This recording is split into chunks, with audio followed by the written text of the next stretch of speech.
Este, voy a empezar a compartir y por favor indíquenme si ven la presentación, por favor.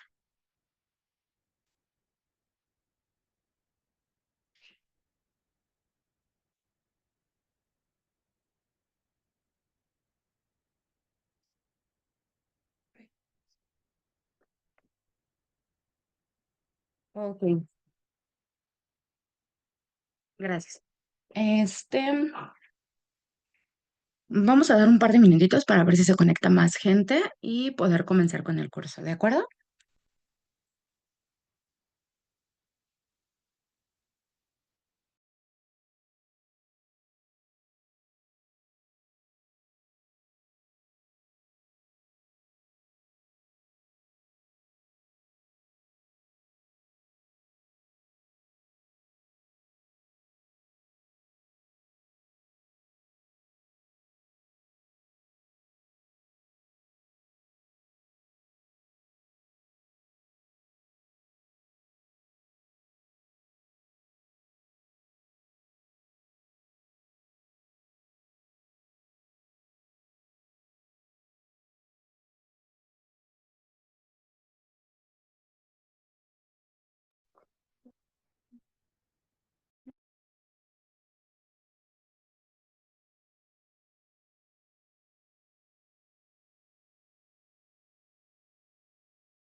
Bien, pues buenos días. Mi nombre es Jennifer Alba y el día de hoy vamos a estar viendo lo que es el curso de la Declaración de Personas Morales, Personas Físicas, perdón, la Declaración Anual de Personas Físicas. Nada más un momentito porque no puedo cambiarle a mi presentación.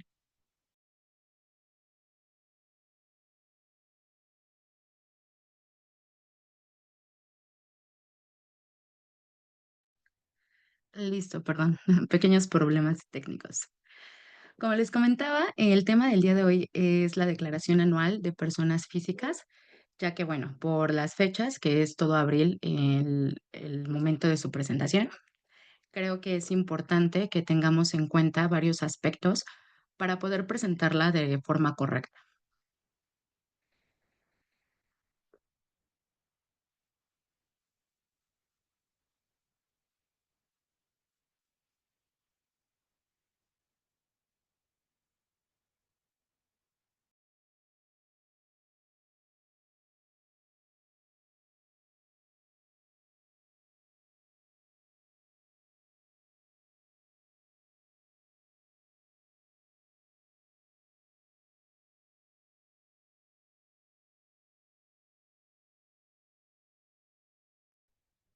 La dejaré así porque me está costando un poquito de trabajo poder cambiar de diapositiva, tarda un poco.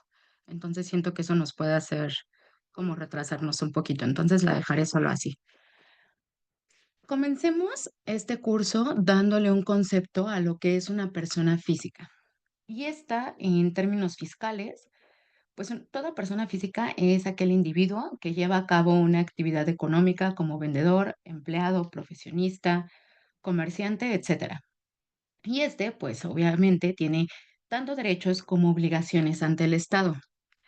Conforme a lo que nos comenta el título cuarto, Personas Físicas de la Ley del ISR, podemos observar que los regímenes de las personas físicas se clasifican de acuerdo a sus actividades y a sus ingresos.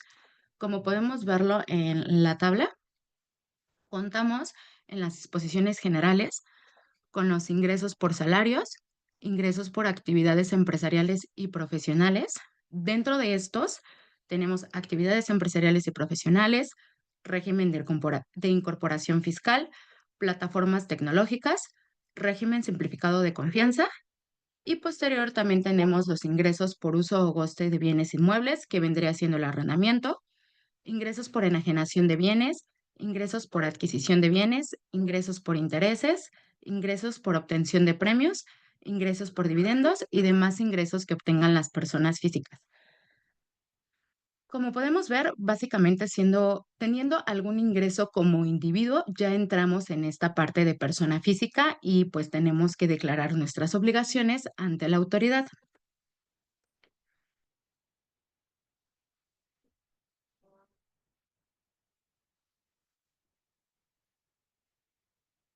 De acuerdo al artículo 150, en el primer párrafo de la ley del ISR, nos menciona que las personas físicas que obtengan ingresos en un año de calendario, a excepción de los exentos y de aquellos por los que se hayan pagado impuesto definitivo, están obligados a pagar su impuesto anual mediante declaración que presentarán en el mes de abril del año siguiente, como ya les había comentado, ante las oficinas autorizadas.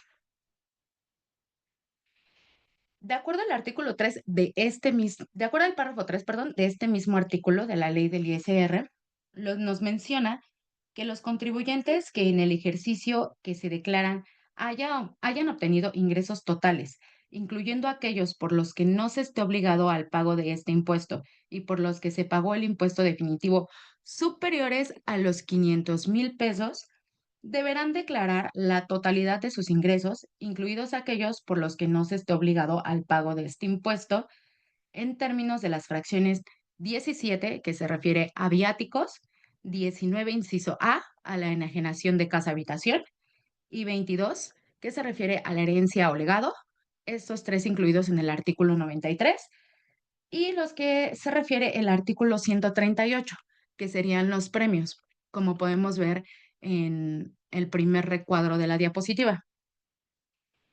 Sin embargo, también podrán optar por no presentar la declaración anual las personas físicas que únicamente obtengan ingresos acumulables en el ejercicio por conceptos de sueldos y salarios e intereses, cuya suma no exceda de 400,000 pesos, siempre que los ingresos por concepto de intereses reales no excedan de 100,000 pesos.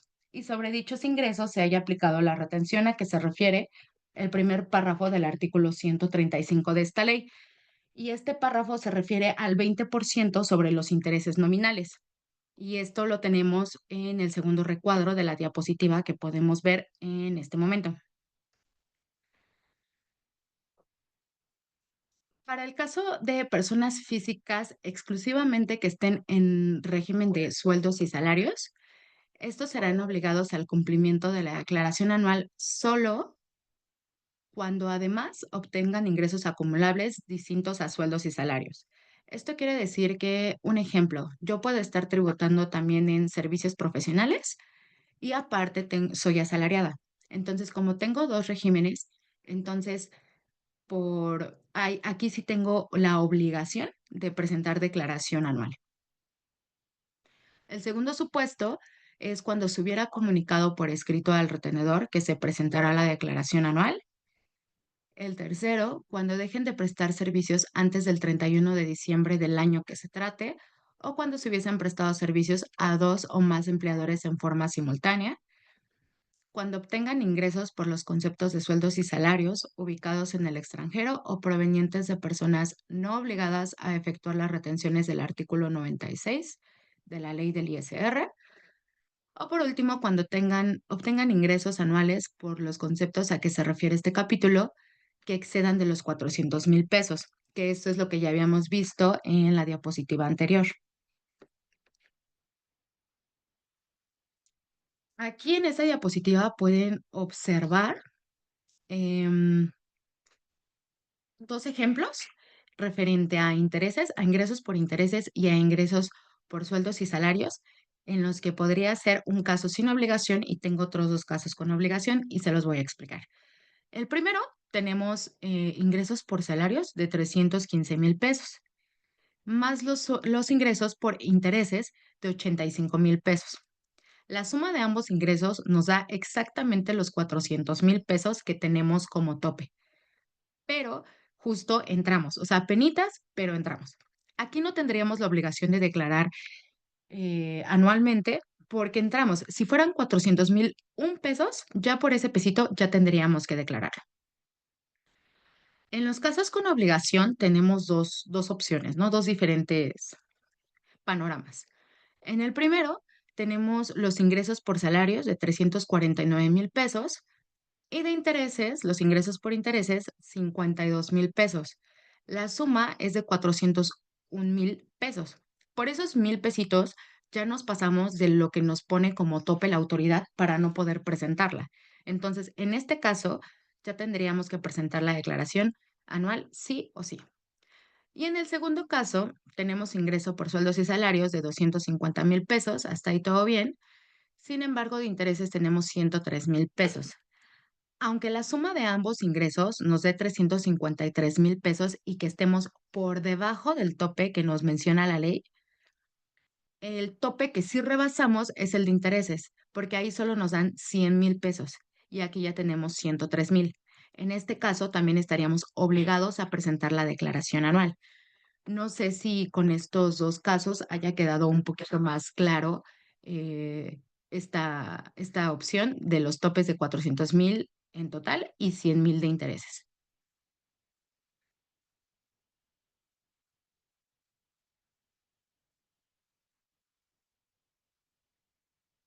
Perfecto, gracias.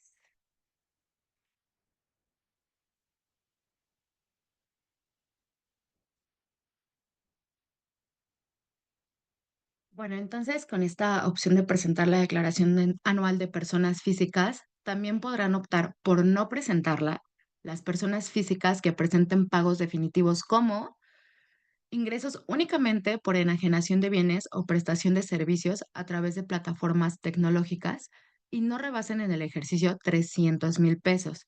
Esto de acuerdo al artículo 113b de la ley del ISR.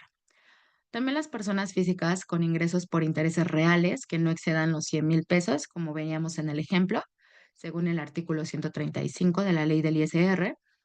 Las personas físicas con ingresos por premios, conforme al cálculo de impuesto considerados como efectivos, según el artículo 138 de la ley del ISR, que esto también ya lo habíamos un poquito mencionado anteriormente. Y por último, las personas físicas con ingresos obtenidos por residentes en el extranjero, independientemente del monto. Esto igual lo vemos en el artículo 153, párrafo sexto de la ley del ISR.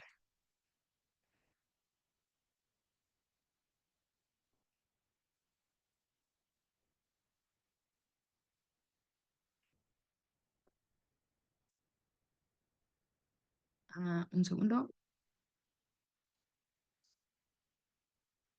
Sí, claro.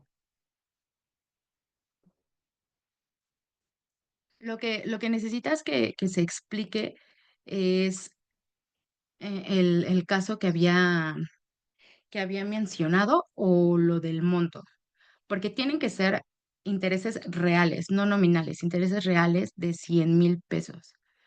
Y pues como se veía aquí tenemos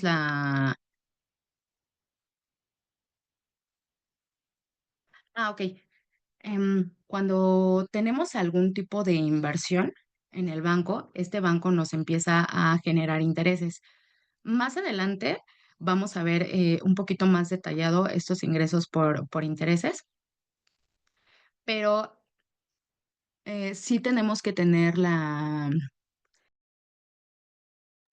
ay, perdón, el banco nos expide una constancia justo de de los intereses y esta es necesaria que la tengamos cuando vayamos a presentar la declaración anual. Pero básicamente estos intereses justos salen de aquí, de cuando tenemos un tipo de inversión en algún banco y nos está generando intereses.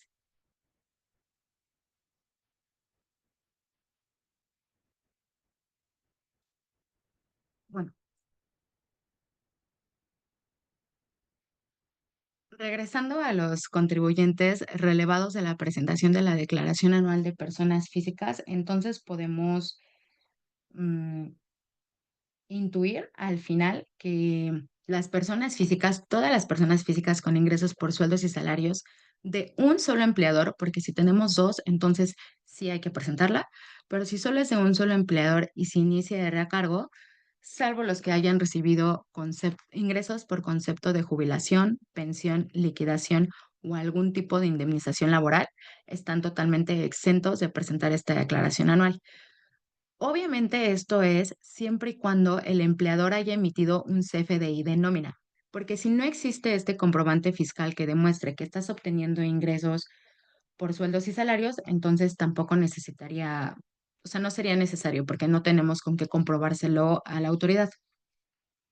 Ahora, es importante que pueden optar por presentar la declaración anual las personas físicas con sueldos y salarios en caso de que manifiesten saldo a favor, que creo que es un tema que la mayoría hacemos, que si tenemos saldo a favor la presentamos y si tenemos saldo a cargo ya no la presentamos, hasta ahí se quedó. Y bueno, también están exentos las personas físicas que tengan ingresos por intereses nominales hasta de 20,000 pesos. Estos no son intereses reales, no hay que confundirlos con los anteriores. Estos son intereses nominales, justo provenientes del sistema financiero y los no obligados a informar sobre préstamos, donativos, premios que excedan 600,000 pesos. Si están debajo de estos 600,000, no hay ningún problema, pueden optar por no presentarla. Aquí tenemos un poquito más de lo que les comentaba, los datos informativos. Y bueno, todas las personas físicas residentes en México deben informar en la declaración del ejercicio los préstamos, donativos y los premios obtenidos en el mismo, siempre que estos, en lo individual o en su conjunto, no excedan los 600,000 pesos, como veíamos hace un momento, a través de los medios y formatos que para tal efecto señale el Servicio de Administración Tributaria mediante reglas de carácter general respecto de las cantidades recibidas por los conceptos señalados en el párrafo anterior, al momento de presentar la declaración anual del ejercicio fiscal en el que se obtengan. De no hacerlo, los dos primeros conceptos, que sería préstamos y donativos, se considerarán objeto del pago de impuestos sobre la renta como otros ingresos. O sea, ya entrarían en nuestros ingresos totales y de ser solo un dato informativo pasaría a ser un ingreso más. Entonces es importante que los informemos para pues no llegar a este punto, ¿no? Y en caso de que omitan informar los ingresos por premios, que serían los terceros que vemos por acá, en la declaración en la declaración anual, no se considerará la retención que se le hubiese efectuado como pago definitivo y con ello se acumularán a sus demás ingresos el monto de los premios obtenidos, como el derecho de acreditar la retención del impuesto federal que le hubiera efectuado. Esto es porque, pues, cuando tenemos premios nos hacen una retención de ISR, la que corresponda, y en caso de no haberlo informado, es como si no hubiéramos hecho la retención y además se nos va a unir a nuestros ingresos totales. Igual vamos a tener que pagar precisamente, pues, todo, todo el impuesto que generaría ese ingreso. Dentro de estos datos informativos y otros conceptos, también estamos manejando lo que vienen siendo los viáticos. Y en los viáticos solo pueden ser justo dato informativo, tienen que ser cuando sean efectivamente erogados en servicio del patrón y se compruebe esta circunstancia con los comprobantes fiscales correspondientes. Y cuando no exceda de 500,000 pesos o en su defecto no represente más del 10% de los ingresos por sueldos. En este caso no se tendrá la obligación de informar este último concepto. En la parte de herencias o legados, como podemos ver, más es la misma cantidad. O sea, si no rebasa de los 500,000 pesos, no es necesario tener que informarla. Sin embargo, si rebasa esta cantidad, sí se tiene que informar a la autoridad. En el, en el caso de lo que sería la enajenación por casa habitación, esta siempre y cuando sea menor a las 700,000 unidades de inversión y la transmisión se formalice ante federatario público, no es necesario. Sin embargo, La exención será aplicable siempre que durante los 3 años inmediatos anteriores a la fecha de enajenación, el contribuyente no hubiera enajenado otra casa habitación, porque aquí ya podría confundirse un poco con que podría ser una de las ocupaciones o una de las fuentes de ingresos principales del contribuyente. Entonces, podemos vender una casa, sí, eventualmente, pero si esto se vuelve algo continuo, entonces, pues sí tiene que ser informado a la autoridad conforme a lo que nos indican. Entonces, es preciso mencionar que de no informar tanto ingresos por viáticos de casa, habitación y herencia se considerarán percepciones gravables objeto del pago del ISR de acuerdo con el numeral 93. Entonces, o sea, lo que les comentaba, si no se informan, se va a tener que pagar impuestos por estos ingresos. Y pues bueno, entonces podemos inferir que cuando un contribuyente percibe ingresos exentos por los que hubiese pagado impuesto definitivo superiores a 500 o superiores a 500,000 pesos, tendrá que informar en su declaración anual. Esto es como con lo que nos podríamos quedar, ¿no? A diferencia de que con estos, con préstamos, donativos y premios, el límite son 600,000. Mientras esté debajo, no es necesario hacerlo, no es necesario informar. Sin embargo, si excede, sí es necesario. En esta diapositiva les muestro más o menos cómo se tendría que presentar en la declaración anual, en qué rubro tendría que estar esta parte. Inicialmente, en la página principal de nuestra declaración anual, que vienen todos nuestros datos, hasta abajo viene un botón azul que dice agregar otro tipo de ingreso. Cuando damos clic ahí, nos abre la primer parte de nuestra diapositiva, que sería esta. Nosotros solo vamos a seleccionar el apartado que dice solo datos informativos. Entonces, de ahí damos siguiente y empezamos a capturar todos los datos de nuestra declaración normal. Ingresos, deducciones autorizadas, deducciones personales y al final de toda nuestra información nos va a aperturar esta otra ventanita que si alcanzan a ver la pregunta que nos pone es, ¿informas otros ingresos exentos? Y ahí ya nos dice préstamos, donativos o premios, que en lo individual en su conjunto no excedan de 600,000 pesos. Aquí tenemos dividido préstamos, donativos, premios, viáticos, enajenación y herencias. Entonces, si tenemos uno o tenemos más, aquí es donde tenemos que especificarlo, que al final, como ya comentaba anteriormente, no va a ser ningún cambio en, en la determinación de nuestros impuestos. Sin embargo, como su nombre lo dice, hay que informar. Vamos a pasar a un tema importante referente a la presentación y no presentación de la declaración anual, porque son las infracciones y multas de no cumplir con esta obligación. Y bueno, las multas fiscales en México varían dependiendo de la gravedad de la infracción y pueden ser calculadas como porcentaje de la cantidad no declarada o pagada o como una cantidad fija establecida por la ley. Estas multas fiscales pueden aplicarse por diversas razones, principalmente relacionadas con el incumplimiento de las obligaciones tributarias establecidas por el SAT u otras autoridades fiscales. Entonces, tenemos que, de acuerdo con el artículo 81, fracción 1 del Código Fiscal de la Federación, nos puede generar una infracción el no presentar las declaraciones, las solicitudes, los avisos y las constancias que exijan las disposiciones fiscales, el no hacerlo a través de los medios electrónicos que la autoridad señala y el no cumplir con los requisitos que esto impone. O bien, como ya lo habíamos comentado, el no cumplirlas en su totalidad. En la diapositiva podemos ver que el hecho de presentarlas posteriormente, la multa puede ser de 1,810 a 22,400 pesos. Esto es si las presentamos de manera errónea o bien no cumpliendo las referencias que nos está dando la autoridad para poder hacerlo. Sin embargo, si tenemos de plano el incumplimiento total, pueden ir de los 1,810 pesos hasta los 44,790 pesos. Entonces, pues como podemos ver, las personas físicas podemos enfrentar multas por no presentar la declaración anual de personas físicas, como también los pagos provisionales, ¿eh? O sea, esto incluye ambos tipos de declaraciones. Entonces, pues las multas, como pudimos ver, varían según el tiempo de atraso y el tipo de contribuyente y pueden ir desde los 1,810 hasta los 44,790 pesos. Y esto es importante, por cada obligación incumplida, no en general, por cada obligación incumplida.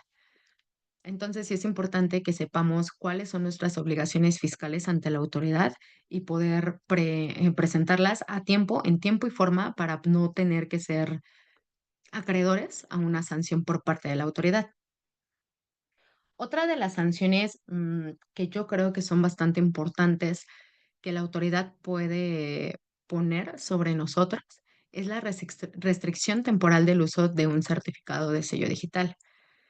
Tenemos que, en conformidad con el artículo 17H bis del Código Fiscal de la Federación, las autoridades fiscales podrán restringir temporalmente el uso de los mismos cuando se detecten que los contribuyentes en un ejercicio fiscal y estando obligados a ello, omitan la presentación de la declaración anual transcurrido un mes posterior a la fecha en que se encontraban obligados a hacerlo, en términos de las disposiciones fiscales o de dos o más declaraciones provisionales o definitivas consecutivas o no consecutivas. Es lo que les mencionaba hace un momento. O sea, no solo estamos hablando del incumplimiento de una declaración anual, sino también si incumplimos en los pagos provisionales, podemos ser acreedor a una sanción. Esto, claro, todos los supuestos que ya vimos anteriormente que tienen opcional presentar la declaración anual, pues no entrarían en ninguna sanción porque precisamente es opcional. Pero de las personas que sí estamos obligadas a hacerlo, es importante tenerlo en cuenta. Entonces, respecto a Recico, que es uno de los regímenes que ha entrado en vigor últimamente y que ya muchas personas están tributando bajo este régimen, la sanción respecto a la restricción temporal de sellos es la misma, o sea, tiene los mismos. O sea, es por las mismas causas, tanto no presentar declaración anual como no presentar provisionales o definitivas. Solo que para Recico tenemos todavía una sanción más que la autoridad va a aplicar, que sería sacarnos del régimen de Recico, nos pueden sacar y pues obviamente ya no vamos a poder disfrutar de los beneficios que nos trae este régimen, que es, por ejemplo, la tasa muy baja a la que se calcula el ISR. Aquí el problema de que la autoridad nos saque de reciclo es que nunca vamos a poder entrar nuevamente. Una vez que estamos fuera, ya nos quedamos fuera y ya no podemos poder disfrutar de los beneficios de este régimen, ya nunca. Entonces, podemos concluir en este aspecto que la restricción temporal de sellos digitales es una medida aplicada al contribuyente que no cumple con sus obligaciones fiscales, ¿ok? De acuerdo con el artículo 17H bis, que es lo que estábamos viendo aquí arriba, y bueno, esta restricción les impide, ustedes dirán como, bueno, ya me lo restringió, pero pues, ¿qué tiene, no? Ok, pues es que no tener los sellos habilitados nos impide emitir comprobantes fiscales digitales por Internet, incluyendo ingresos, egresos, notas de crédito, entre otros. Entre esos otros también entran los comprobantes de nómina, los complementos de pago, perdón. Todo esto también lo incluye. Y si no podemos emitirlo, ¿cómo vamos a justificar ante la autoridad y ante nuestros mismos clientes la operación que se acaba de hacer? O sea, la restricción nos puede generar bastantes conflictos o dilemas para poder desarrollar nuestra actividad plenamente. Pasando a los tipos de ingreso que vamos a tener, tenemos inicialmente los grabados, que son la base de ISR en los pagos provisionales, los acumulables, que son aquellos que se suman en la declaración anual para la determinación del ISR, los no acumulables, que son los ingresos que sí graban ISR, pero se manejan con un proceso particular. Aquí podrían entrar las indemnizaciones y las enajenaciones de bienes inmuebles. Los exentos, que no son sujetos de ISR y se enlistan en el artículo 93 de la ley del ISR, y los no objeto. Estos se excluyen de la ley y no son considerados como modificación patrimonial. Aquí también pueden entrar los ingresos recibidos por sindicatos o fideicomisos. Respecto a sueldos y salarios, que creo que es el tema que más como que nos atañe aquí un poco, tenemos como ingresos exentos lo que serían las prestaciones calculadas sobre la base del salario mínimo general, las jubilaciones, pensiones, haberes y haberes del retiro, reembolsos de gastos médicos, dentales, hospitalarios y de funeral, previsión social, cajas de ahorro y fondos de ahorro, cuota obrera pagada por el patrón, ingresos exentos, pagos por separación, gratificaciones, prima vacacional, PTU y prima dominical y los viáticos. Y los ingresos no objeto, que como ya vimos anteriormente son diferentes, los no objetos solo serían los servicios de comedor proporcionados a los trabajadores y uso de bienes que el patrón proporciona a los trabajadores. O sea, en general, el comedor también sería un bien que se le está otorgando al trabajador por parte del patrón. Entonces, cualquier bien que se genere de esta forma es no objeto. Posteriormente tengo un visor de sueldos y salarios. Esta es una herramienta que el portal del SAT nos brinda para poder amarrar esta parte de sueldos y salarios y poder tener exactamente los datos de los ingresos que percibimos por este régimen. Como podemos ver en la pantalla, nos detalla totalmente todo lo del año, ¿no? O sea, el ejercicio que estamos solicitando, el mes inicial, el mes final. La siguiente parte viene con todos nuestros datos y es importante siempre revisarlos, que sean correctos. El total de ingresos por sueldos y salarios, tanto grabados como exentos. También nos va a desglosar si es que llegamos a tener subsidio para el empleo y el ISR retenido. Esta es como la parte más importante para nosotros, el ISR retenido. Y posteriormente, en la parte de abajo, si nos damos cuenta, tenemos la parte de nuestros retenedores, quienes hayan sido nuestros patrones en ese ejercicio fiscal. Si tenemos uno, solo va a aparecer uno, y si tenemos dos o más, pues también aquí van a aparecer.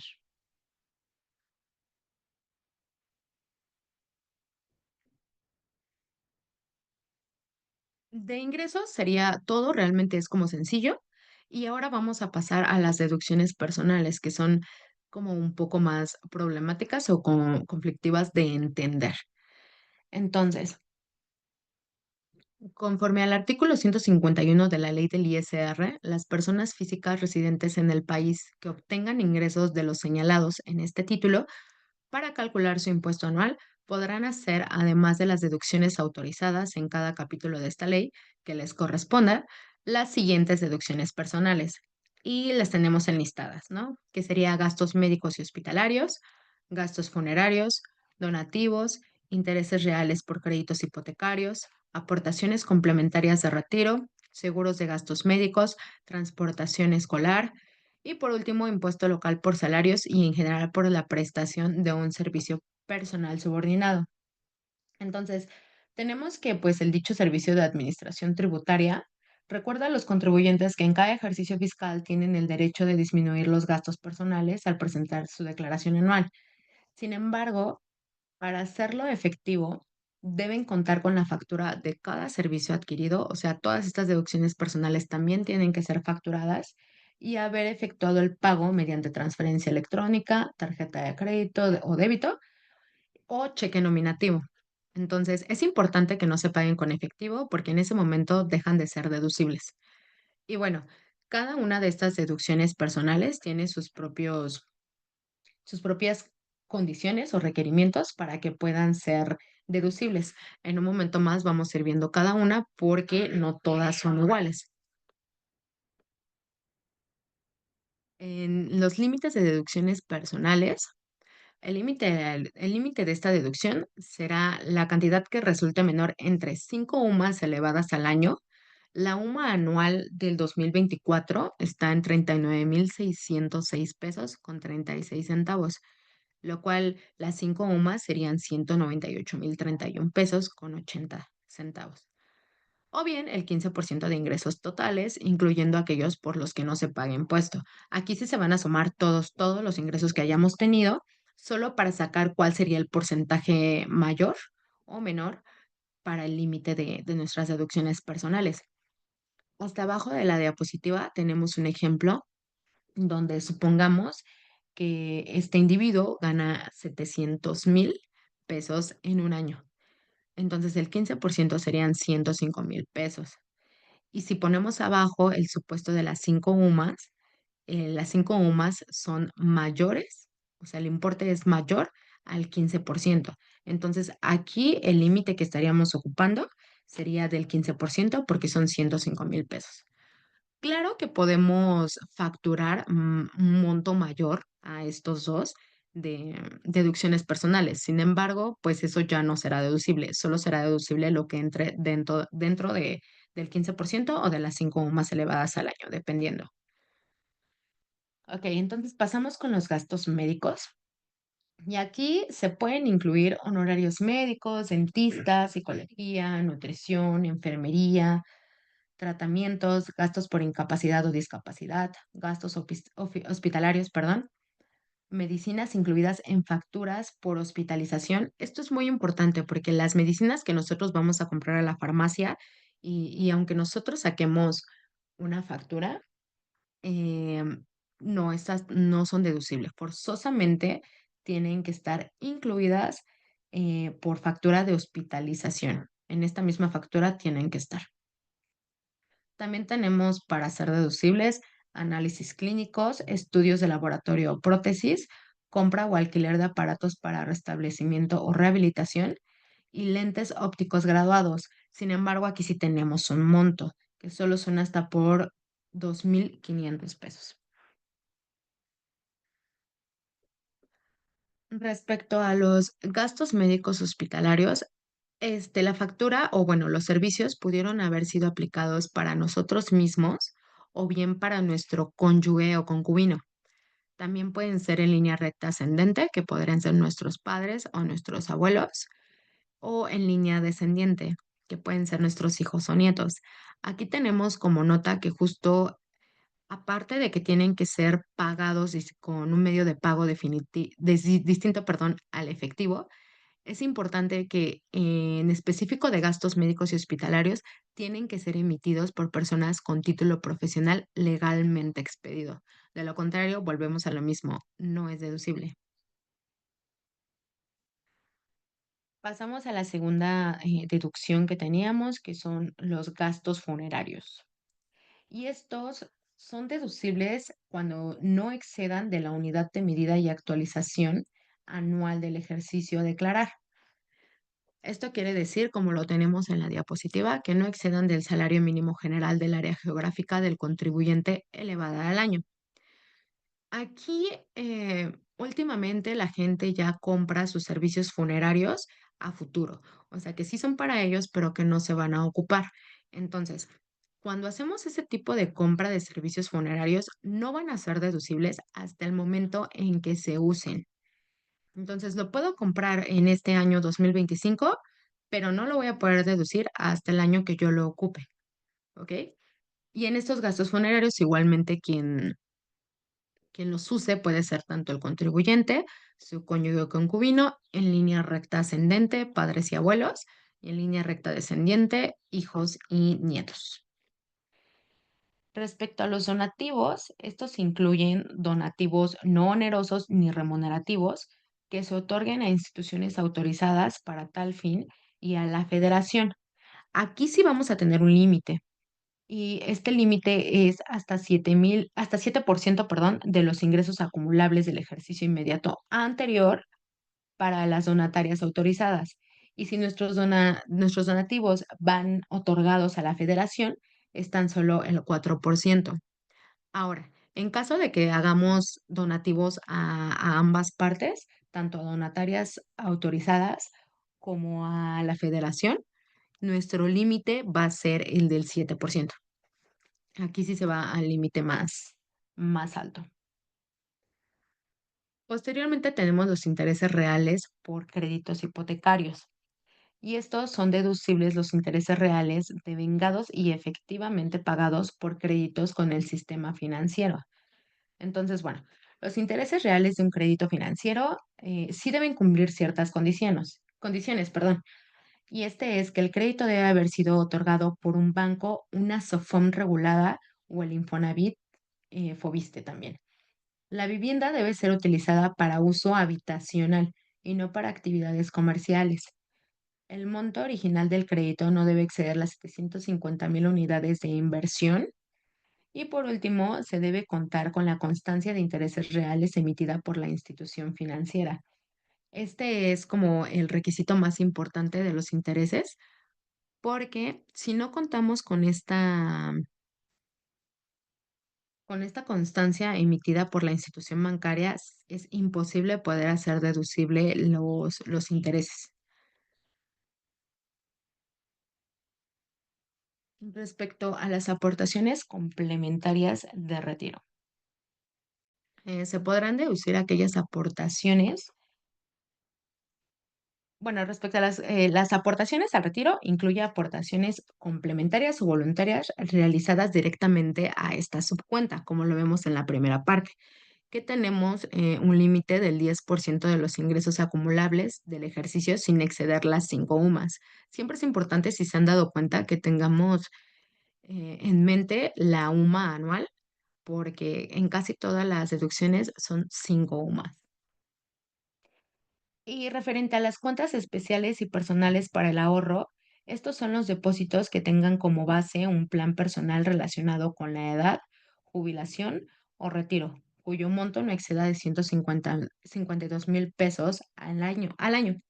Entonces, un ejemplo rápido que se me ocurre ponerles es que si tenemos un ingreso anual, perdón, de 500,000 pesos y ahorramos 50,000 en un plan personal de retiro, podrías reducir, perdón, tu base gravable a 450,000 pesos.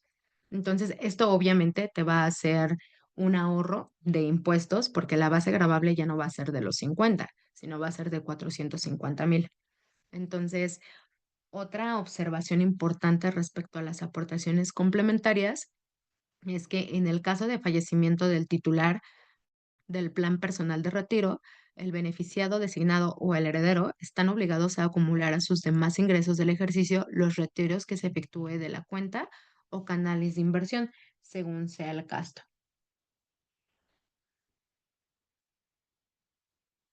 Vamos con las primas de seguros de gastos médicos. Estas son deducibles los pagos de las primas por seguro de gastos médicos complementarias o independientes de los servicios de salud públicos.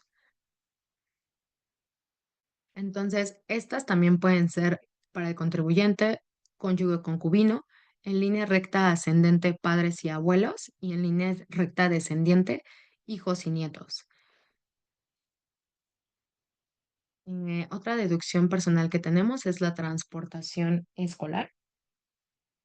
Y esta aplica solo cuando sea obligatorio o cuando se incluya dicho gasto en la colegiatura. Aquí lo tenemos un poquito mejor explicado. Y nos dice, serán deducibles los gastos destinados a la transportación escolar siempre que sea obligatoria en los términos de las disposiciones jurídicas del área donde la escuela se encuentra ubicada o cuando para todos los alumnos se incluya dicho gasto en la colegiatura. Para estos efectos se deberá separar en el comprobante el monto que corresponda por concepto de transportación. Incluso en el segundo supuesto que sí podría ser deducible, que es incluida ya en el gasto de la colegiatura, en el comprobante fiscal sí tiene que estar separado el monto que es para colegiatura y el monto que es para transportación escolar, porque si no, todo sería como colegiatura, o sea, la transportación no sería deducible. Y esto pues se aplica tanto para el contribuyente como para línea recta, aquí solo descendiente, que son los hijos y los nietos. Pasamos a nuestra última deducción personal, que sería el impuesto local por salarios y en general por la prestación de un servicio personal subordinado. Los pagos efectuados por concepto del impuesto local sobre ingresos por salarios y en general por la prestación de un servicio personal subordinado, siempre y cuando que la tasa de dicho impuesto no exceda del 5%. Entonces, a pesar de que estos pagos también son considerados por el SAT para que puedan deducirse, el problema es que en la mayoría de los estados no se está cobrando. Entonces, a pesar de que se tiene estos convenios para el cobro, pues no se está haciendo, por lo que generalmente esta no es una deducción que se aplique o una deducción que veamos comúnmente por estas razones.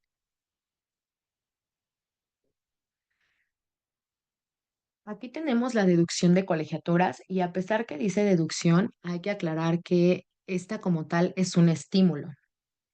Y vamos a ver por qué. A través del decreto publicado en el Diario Oficial de la Federación el 15 de febrero del 2011, se otorgó un estímulo fiscal a las personas físicas en relación con los pagos por servicios educativos. Asimismo, el 26 de diciembre de 2013 se publicó en el Diario Oficial de la Federación el decreto que compila diversos beneficios fiscales y establece medidas de simplificación administrativa, mediante el cual se ratificó la permanencia de este estímulo fiscal por pagos de servicios educativos. Entonces, la deducción de colegiaturas en México es aplicable solo para instituciones educativas privadas, pero con validez oficial, y puede ser desde preescolar hasta bachillerato. Igual, como podemos ver en la diapositiva, puede ser tanto, estos servicios escolares pueden ser para tanto el contribuyente como para su cónyuge o concubino, para las personas en línea recta ascendente, que son padres y abuelos, y en línea recta descendiente, que son los hijos o nietos. Seguimos con lo de las colegiaturas y en esto puede ser deducible tanto los pagos, como les mencionaba, pagos que se realicen a instituciones educativas privadas, pero con validez oficial, siempre que sean para cubrir únicamente los servicios correspondientes a la enseñanza del alumno. Comprobar mediante CFDI que las cantidades correspondientes fueron efectivamente pagadas en el año de que se trate y contar con el complemento de conceptos de instituciones educativas privadas. Y no serán deducibles los conceptos no destinados directamente a cubrir el costo de la educación del alumno. Cuotas de inscripción o reinscripción, estas no son deducibles. Cuando reciban becas o apoyos públicos o privados para pagar los servicios hasta por el monto que se cubra y de educación superior.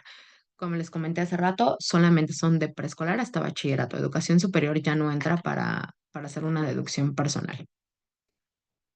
El límite de deducciones de colegiaturas que tenemos es de preescolar, esos son límites anuales. De preescolar son 14,200 pesos, de primaria 12,900 pesos, secundaria 19,900 pesos, profesional técnico 17,100 pesos y bachillerato o su equivalente 24,500 pesos. Ahora, aquí les puse una nota a considerar porque es importante, porque seguramente hay muchos casos así. Si en el mismo ejercicio fiscal existen dos niveles educativos distintos, el límite anual de deducción general corresponda al monto mayor de los dos niveles, sin importar que sea el ciclo que inicia o que concluye. Un ejemplo podría ser cuando un niño pasa de preescolar a la primaria.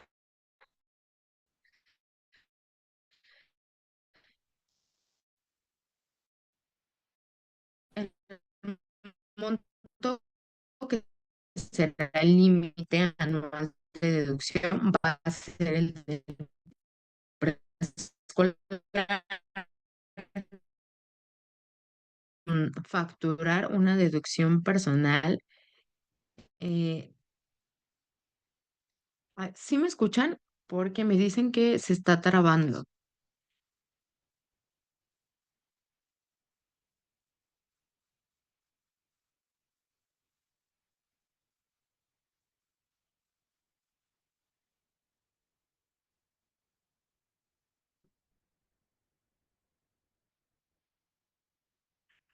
Ay, una disculpa, acabo de ver una pregunta que tengo desde hace rato, de que si el total de los ingresos de los 600,000 pesos es solo por conceptos informativos o incluyendo los demás ingresos grabados.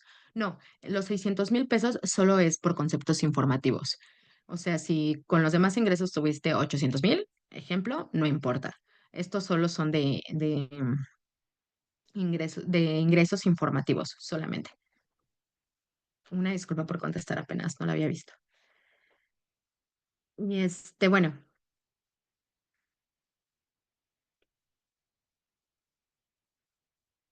¿ahorita ya se escucha mejor o todavía se escucha cortado?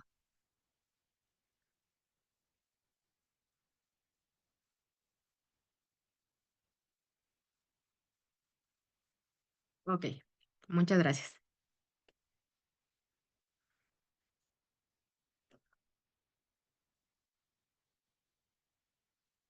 Vale, entonces continúo. Como les comentaba, uno de los mayores errores es el uso del CFDI. Y esto es porque, como podemos ver en la tabla, tiene que ser para deducción personal, tiene que empezar con D y cero y el número depende de la deducción personal que vayamos a facturar. Muchas veces me ha tocado ver que las deducciones personales las facturan con uso de CFDI de G03, ¿no? Y es como, pues aunque ahí esté y todo lo demás sea correcto, por ese uso de CFDI incorrecto, no puede ser deducible. Entonces, en esta tablita podemos ver el uso de CFDI que tiene que ir en cada deducción personal. D01, honorarios médicos, dentales y gastos hospitalarios. D02, gastos médicos por incapacidad o discapacidad. D03, gastos funerales. D04, donativos. D05, intereses reales efectivamente pagados por créditos hipotecarios. D06, aportaciones voluntarias al SAR. D07, primas por seguros de gastos médicos. D08, gastos de transportación escolar obligatoria. D09, depósitos en cuentas para el ahorro, primas que tengan como base planes de pensiones. Y D10, pagos por servicios educativos. Aquí, como podemos ver, solo aplica para personas físicas, para personas morales no, estas deducciones ninguna. Y el régimen fiscal receptor pueden ser todos estos. El único que no podría ser un régimen fiscal receptor de una deducción personal es Recico, ya que en estos pagos definitivos de ese régimen no se consideran deducciones, o sea, ni siquiera las deducciones autorizadas. Solo se tiene el ingreso y tal cual el ingreso que tenemos es nuestra base de donde se va a calcular el ISR sin necesidad de tener gastos. Ahora vamos con otro de los errores comunes, que es el régimen fiscal de la persona que lo recibe. En azulito, como pueden ver en la tabla, tenemos los regímenes que sí pueden recibir estas deducciones personales y los que no.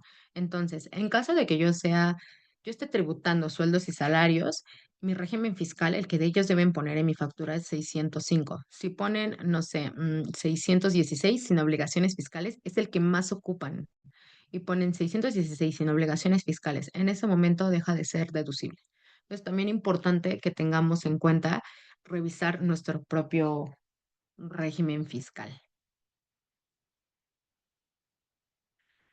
Al igual que el visor de sueldos y salarios, el portal del SAT nos facilita la herramienta del visor de deducciones personales. Es muy similar, si se dan cuenta, nos arroja la información del periodo que nosotros estamos solicitando y nos dice el número de facturas y también el monto de estas facturas de deducciones personales que tenemos. Además de que, además de que un poco más abajo tenemos por separado cada deducción. En este caso, tenemos honorarios médicos y solo tenemos con todas las deducciones.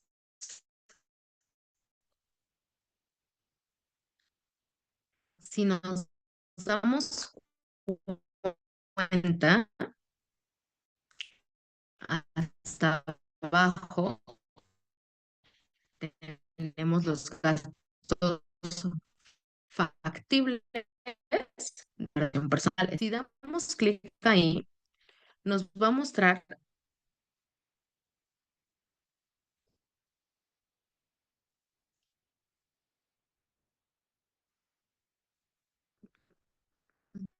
Mm,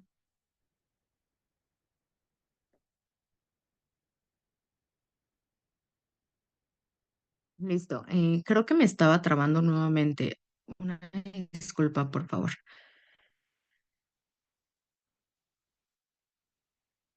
En esta parte del detalle de las deducciones, nos va a mostrar tanto podemos descargar en un archivo en XML por lo que solo está tomada como posible deducción. Y aquí no los muestra. En este caso, el motivo era que el concepto por pago de servicios educativos no contiene un complemento. De una manera nosotros podemos corregirlo, por ejemplo, colegiaturas.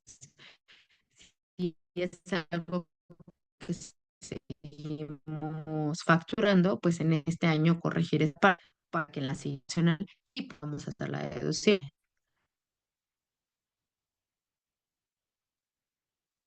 Para los regímenes que no presentan declaraciones bimestrales definitivas, por lo que no tienen derecho a deducciones personales, no tienen derecho a deducciones. Esto se debe a que dichas régimen que se había comentado anteriormente es el reciclo. Y esto es porque, como ya les había dicho, el impuesto se determina sobre lo facturado y lo cobrado. No se aplica reducciones o acreditamientos de ISR y las tasas que son aplicables son escalonadas y ya predeterminadas por el SAT. Posteriormente tenemos a las plataformas con pago definitivo específicamente. Y en este caso, el SAT cobra el ISR de los ingresos que generan los contribuyentes a través de las plataformas tecnológicas, como pueden ser Uber, Amazon, Airbnb, Mercado Libre, etcétera. Esto dependiendo del servicio que ofrecen a las personas. Y no podrán hacer las deducciones que correspondan para las actividades realizadas a través de las plataformas tecnológicas aplicables, aplicaciones informativas y similares.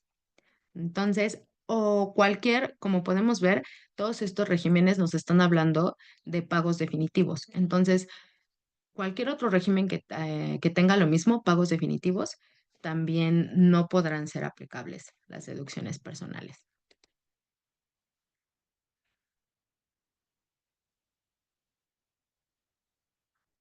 En la determinación del ISR del ejercicio, aquí tengo un ejemplo de lo que se estaría sumando y restando para llegar a nuestro impuesto a cargo o a favor.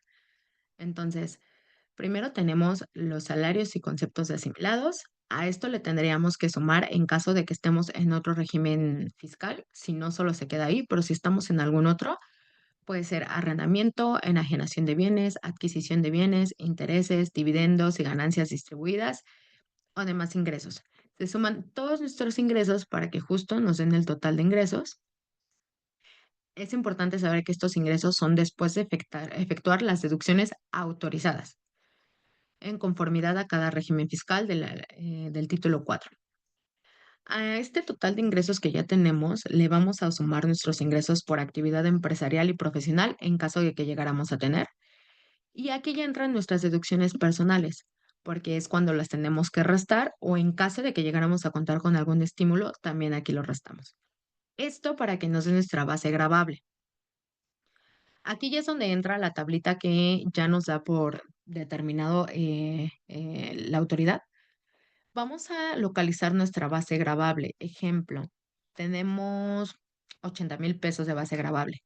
Entonces, nos tenemos que localizar entre los 75,984 y los 133,536.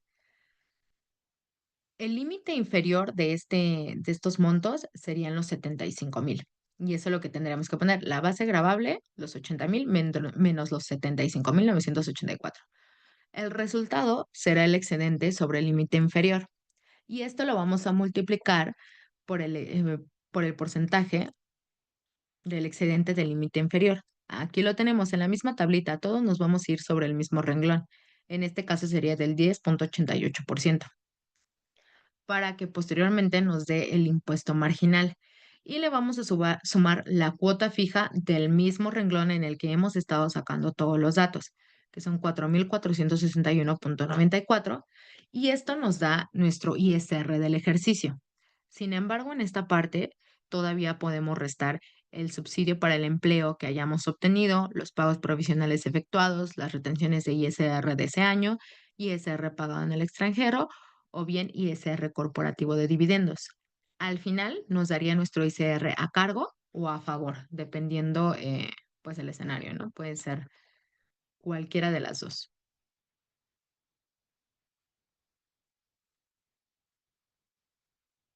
Voy a explicar un poquito más a fondo la parte de reciclo, que en general lo que se debería saber ya lo he explicado un poquito, pero considero el régimen algo importante respecto a la declaración anual.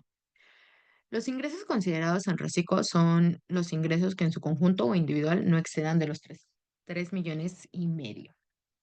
Entonces, todas las personas residentes en México que realicen únicamente actividades empresariales, profesionales u otorguen el uso o goce temporal de bienes, se permite que también puedan obtener ingresos por sueldos e intereses, siempre que el conjunto de sus ingresos no rebase el tope.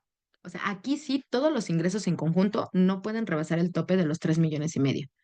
Entonces, como pueden ver, las flechitas tienen todos los ingresos que podemos tener, que es una actividad empresarial, honorarios, intereses, sueldos y salarios, arrendamiento, actividad empresarial.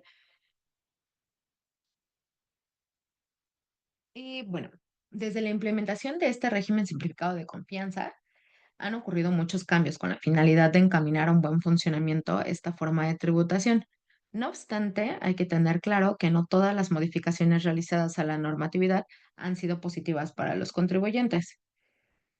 Por ende, no se han cumplido a cabalidad los beneficios de este esquema como en un principio se ofreció.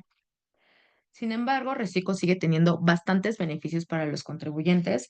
Precisamente el mejor de esto es la tasa mínima para el pago de impuestos. Sin que, bueno, esto no es ningún impedimento, a pesar de que tienen una tasa mínima, no es ningún impedimento para poder presentar sus diversas obligaciones fiscales, además de que tienen que expedir sus comprobantes fiscales normalmente y todas sus declaraciones, tanto mensuales como pagos provisionales.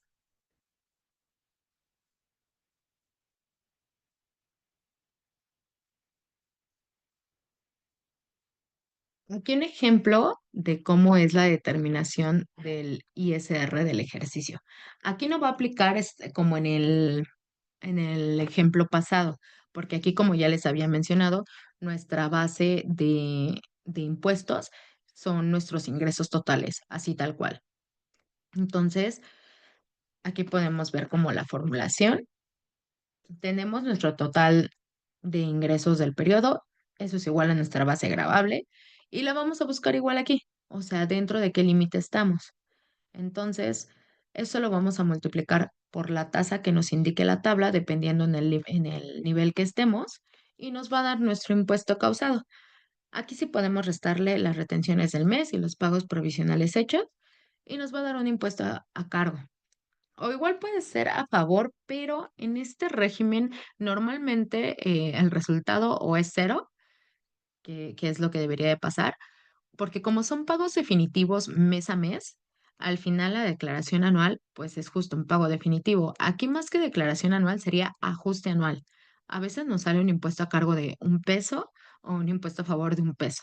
Evidentemente pues ese peso no nos lo van a devolver y si es a cargo pues se lo tenemos que pagar, pero en general es, o sea, si llega a variar, si nos llega a salir algún otro resultado que sea cero, nos varía por pesos. Entonces, para los efectos del artículo 113 párrafo sexto de la ley del ISR, los contribuyentes que opten por tributar en el régimen simplificado de confianza y además obtengan ingresos de los que señalados en el título cuarto, deberán determinar de forma independiente el impuesto anual inherente a los citados capítulos. Esto quiere decir que em, podemos tener tanto los ingresos por reciclo, pero también podemos tener sueldos y salarios o intereses. Aquí tenemos que hacer el cálculo de manera separada, por lo mismo de que les acabo de enseñar que se hacen de manera diferente. Tenemos que tener el cálculo de cada uno de los impuestos. Si bien sí podemos juntar sueldos y salarios porque se lleva el mismo proceso, el de los impuestos de reciclo tiene que ser aparte. Entonces aquí tenemos nuestro cálculo de sueldos y salarios, como se debe de hacer, e independientemente de nuestro cálculo, perdón, de reciclo, como se debe de hacer. Y se presentan igualmente de formas separadas. Mm, un segundo, tengo una pregunta.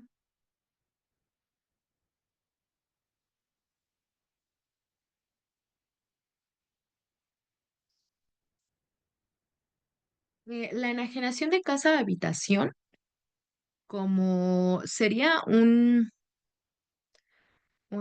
dato informativo, entonces ahí no hay ningún problema.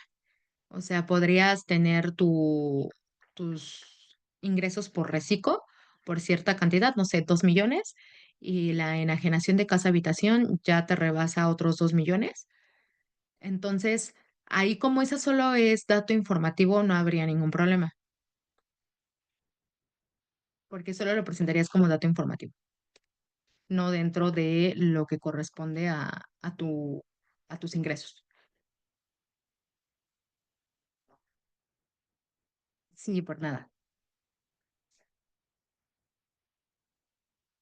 Bueno, ya en los resultados que podríamos tener en la declaración anual, solo tenemos estos panoramas, sí o sí, ¿no? De ISR nos puede salir un impuesto a cargo o un impuesto a favor. Del impuesto a favor, que sería el mejor panorama, tenemos tres opciones: la compensación, la devolución automática y la devolución manual. La compensación de saldos a favor de ISR, este es un mecanismo fiscal en México que permite a los contribuyentes utilizar esos saldos positivos de ciertos impuestos federales para compensar futuras obligaciones fiscales. Entonces, esto sí puede pasar, o sea, podemos usarlo para no tener que hacer el pago de este impuesto posteriormente, siempre y cuando se trate igual de ISR. Ejemplo, en mi declaración anual de 2024 tuve ISR a favor y lo quise compensar. Entonces, si en mis pagos provisionales de 2025, no sé, en agosto, tuve a pagar algo, ¿no? Una cierta cantidad, pero la cantidad de pero tengo ahí mi cantidad de ISR a favor para compensar, entonces la ocupo y una de dos, o ya no tengo nada a pagar en agosto, o la otra es que mi cantidad a pagar disminuye, pero siempre y cuando sea ISR igualmente. La devolución automática. Esta aplica para las personas físicas que presenten en tiempo y forma su declaración anual con saldo a favor en el ISR. Entonces pueden obtener la devolución de manera automática sin hacer trámites adicionales. Solo lo único que tendrías que señalar y capturar en el momento de hacer tu declaración sería tu número de cuenta clave. Y realmente es bastante sencillo porque nada más nos muestra el resultado que tenemos saldo a favor, nos pide nuestra cuenta clave y pues ya, hay que esperar la respuesta de la autoridad. En caso de que llegara a ser rechazada esta devolución, entonces, bueno, ahí nos tendríamos que presentar en la opción de que fuera devolución manual. Entonces, si nos resultó un saldo a favor en la declaración anual y la autoridad lo rechazó, como ya les había comentado, o también puede ser que lo devuelva solo parcialmente, que no haya devuelto todo completo. Entonces, tienes que solicitar la devolución de manera manual a través del formato electrónico de devoluciones. O sea, no es como, pues, forzoso, si ya lo quieres dejar perder, puedes hacerlo, pero pues lo viable es presentar la devolución manual. Aquí al lado les puse una tablita de cómo se nos presentaría esta parte de la devolución manual. Y como podrán ver, bueno, en el momento donde nos rechazan nuestra devolución automática, también nos dan los motivos de por qué se rechazó y los papeles que se necesitaría para cotejar que es correcto el monto que tú estás solicitando como devolución. Entonces, lo único que vamos a hacer acá con el formato electrónico de devoluciones es subir la información que la autoridad nos está pidiendo para poder respaldar esta devolución que nosotros estamos pidiendo. Muchas veces ya entrar en el trámite de la devolución manual es como más tardado y de alguna manera más cansado, pero realmente yo creo que si es una buena cantidad, vale la pena hacerlo. Entonces, los saldos a favor para que aplican en la devolución automática. Los saldos a favor menores o iguales a 10,000 pesos se presentan solo con contraseña. Esto quiere decir que no es necesario que tengamos nuestra firma electrónica para poder presentar nuestra declaración anual, y que es más o menos en la mayoría de los casos de sueldos y salarios. En saldos a favor de mayores a 10,000 pesos y menores a 150,000, ahí sí necesitamos ya nuestra firma electrónica para poder firmarla. Sin embargo, si tenemos un saldo entre estos 10,000 y los 150,000, y nuestra contraseña, los podemos presentar, perdón, con nuestra contraseña, siempre y cuando nuestros datos del banco ya estén precargados. No sé, pude haber tenido el año pasado una devolución, entonces tuve que haber puesto mi cuenta clave en el portal del SAT. A la siguiente declaración que yo la haga, mis datos ya van a estar precargados. Y si no ha cambiado nada, pues entonces así sí puedo presentarla, aunque tenga un saldo mayor a 10,000 pesos, sin tener que tener contraseña. Otra cosa importante es que se puede cambiar la opción que hayamos elegido, devolución o compensación, si presentamos una declaración complementaria. Recordemos que cuando presentamos una declaración complementaria, la declaración normal que se presentó previamente deja de tener validez. La que ahora ya es válida ante la autoridad es la complementaria. Entonces, si habíamos elegido devolución y después queremos cambiar a compensación, presentamos la complementaria y se queda con compensación. Si teníamos compensación y presentamos para devolución, se puede, sin embargo, no es recomendable porque si de por sí a veces la autoridad es como un poco complicada para ciertas devoluciones, si ya lo habías puesto como compensación y luego lo cambias a devolución, puede ser más complicado que puedan aceptar tu devolución. Entonces, para esto, para presentar la declaración anual y poder pedir la devolución, esta opción se puede ejercer hasta el 31 de julio y es importante, muy importante contar con cuenta bancaria propia porque no se la van a depositar a otra cuenta, se la van a depositar a la tuya con datos fiscales actualizados y que sean los propios del contribuyente que está presentando la declaración anual. Entonces, no podrán aplicar a la devolución automática quienes perciban ingresos en sociedad conyugal, copropiedad o sucesión. Saldos a favor superiores a 150,000 pesos, saldos a favor de ejercicios diferentes a 2023, presenten la declaración anual con fecha posterior al 31 de julio de 2025, quienes se encuentren suspendidos en el RFC, quienes se encuentren como no localizados en la verificación de domicilio, contribuyentes publicados en la lista negra del SAT, contribuyentes o a contribuyentes que se les hubiere cancelado el certificado o sello digital. Aquí otra razón más para tener que cumplir en el momento, en tiempo y forma, nuestras obligaciones fiscales, para que también si llegamos a tener o a disfrutar de un saldo a favor, si no los puedan devolver sin ninguna traba. Pasamos al dato de discrepancias fiscales. De acuerdo al artículo 91 de la ley del ISR, las personas físicas podrán ser objeto del procedimiento de discrepancia fiscal cuando se compruebe que el monto de las erogaciones en un año de calendario sea superior a los ingresos declarados por el contribuyente o bien a los que le hubiere correspondido declarar. Ejemplos que podemos tener como discrepancia fiscal pueden ser también las ventas sin factura, el pago de nómina mediante terceros, donaciones recibidas no declaradas, utilización de tarjeta de crédito para terceros, venta de casa habitación no declarada. Aquí ven como si es importante para no caer también en esta parte de la discrepancia fiscal, el siempre informar de nuestros ingresos de otros conceptos. Y por último, préstamos de familiares ingresados en las cuentas bancarias.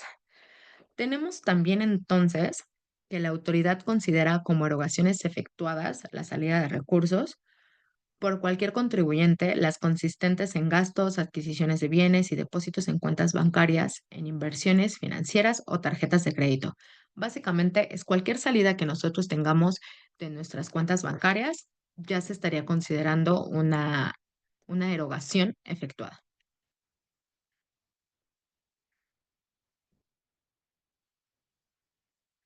También se presumirán de ingresos respecto a discrepancia fiscal cuando se trate de personas físicas que no estén inscritas en RFC o bien que estándolo no presenten las declaraciones a las que están obligadas o que aún presentándolas declaren ingresos menores a las erogaciones referidas, que era lo que ya habíamos mencionado anteriormente, ¿no? Entonces, no se tomarán en consideración, esta es una nota importante, no se tomarán en consideración los depósitos que el contribuyente efectúe en cuentas que no sean propias, cuando se demuestre que dicho depósito se hizo como por pago por la adquisición de bienes o de servicios o como contraprestación para el otorgamiento de luce o goce temporal de bienes o para realizar inversiones financieras, así como los traspasos entre cuentas del contribuyente o a cuentas de su cónyuge, de sus ascendientes o descendientes en línea recta en primer grado. Línea recta en primer grado serían padres e hijos. Y por último, y para terminar el tema, las recomendaciones entonces para poder presentar su declaración anual como en el mejor panorama que pudiéramos tener. De inicio es contar con su RFC, su contraseña o firma vigente. De hecho, se puso en todo el mes de marzo un simulador de la declaración anual. Entonces ahí podríamos ver si con el saldo que nos salía a favor necesitábamos contraseña o forzosamente la firma electrónica, porque a veces si no la tenemos, pues sí es un poco complicado tramitarla y bueno, todo esto, ¿no? Entonces es importante que para iniciar abril, si tenemos pensado presentar la declaración anual, ya tengamos estos documentos previstos para que no nos vayan a causar algún problema, ¿no? Lo siguiente es validar nuestros ingresos y deducciones mediante los visores de la autoridad. Como ya les había mencionado hace rato, tenemos los visores de ingresos, visores de nómina, visores de deducciones personales y todos los pueden encontrar en el portal del SAT. Con esto podemos amarrar muy bien la información que vamos a presentar al SAT y saber que es verídica y que, o sea, que esto se nos tiene que respetar, ¿no? Los datos bancarios propios, o sea, desde antes de presentarla, ya tenerlos a la mano en caso de tener un saldo a favor, poder ingresarlos rápidamente y que no vaya a haber ningún problema. Porque hay veces que el portal estamos cargando algo y se nos cierra y es volver a iniciar todo. Verificar información precargada, evitando modificar a nuestro favor sin solventación, ingresos o deducciones. Esto, normalmente la información precargada es porque en caso de sueldos y salarios son por los recibos de nómina que ya timbramos. En caso de otros regímenes es por las facturas que ya timbramos. O sea, todo tiene que estar precargado o a lo que ya declaramos o a lo que ya timbramos. O sea, el SAT no se inventa cifras de la nada. Entonces, si ya tenemos precargado algo, verificar que nos coincida con lo que tenemos en visores y todo esto. Si llegamos a tener algún ingreso extra, como en caso de los informativos, eso evidentemente no lo vamos a tener timbrado, pero entonces eso sí podríamos anexarlo. Claramente aquí no sería en nuestro favor, ¿verdad? Solo estamos informando, pero sí es importante poder declarar datos reales.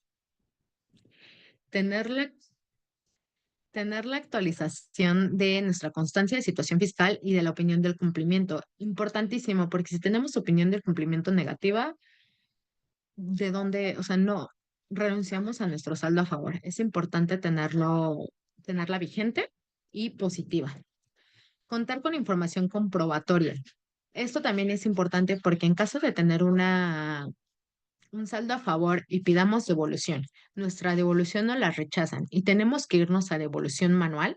Entonces, aquí es donde nos van a solicitar toda esta información comprobatoria. Pueden ser estados de cuenta, constancia de retenciones, papel de impuestos, integraciones, recibos de CFDI, de nóminas, perdón, los CFDIs de nóminas. O sea, nos pueden pedir muchas cosas, lo que la autoridad considere necesario para poder solventar nuestra devolución. Entonces es importante que en el momento que ya estemos haciendo la declaración tengamos toda nuestra información que igualmente amarre y coincida con lo que estamos presentando para que una vez si nos llegan a pedir todas estas cosas podamos mandarlo sin ningún problema. Y bueno, la solventación de nuestros datos informativos. Datos informativos como podrían ser los que ya mencionamos, los ingresos por préstamo, que por premios, perdón, donaciones, y herencias. O sea, todo esto también ya tenerlo solventado. Insisto, cualquier cosa que la autoridad nos pida, nosotros tenernos a la mano y no entrar ni en problemas de discrepancias fiscales, ni en que no estamos cumpliendo, o prenderle un foquito rojo a la autoridad como contribuyente, ¿no? Y pues bueno, eso sería todo de mi parte. No sé si ustedes tengan alguna duda o algún comentario que hacer.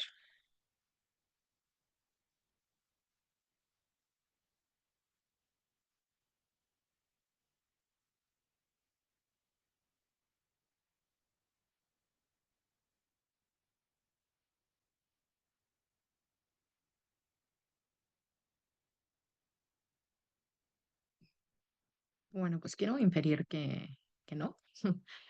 Y espero que el curso les haya sido de utilidad, que hayan podido, no sé, disipar algunas dudas o que hayan conocido otras cosas importantes para poder presentar su declaración anual y que si es que la presentan este año, pues todo salga bien. Voy a tomar asistencia, entonces si me permiten un momentito, por favor.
Listo, entonces, pues si no tienen algún otro comentario, sería, ah, tengo una pregunta. Al tener pagos definitivos de plataformas digitales, ¿tengo que presentar la declaración solo por sueldos y salarios o por las dos? No, si tienes pagos definitivos en plataformas digitales, solo tendrías que presentar sueldos y salarios. Y esto, pues, en caso de que quieras presentarla, ¿no? O sea, en caso de que quieras o que estés obligado a hacerla en cualquiera de los supuestos. En caso que no, no hay ningún problema.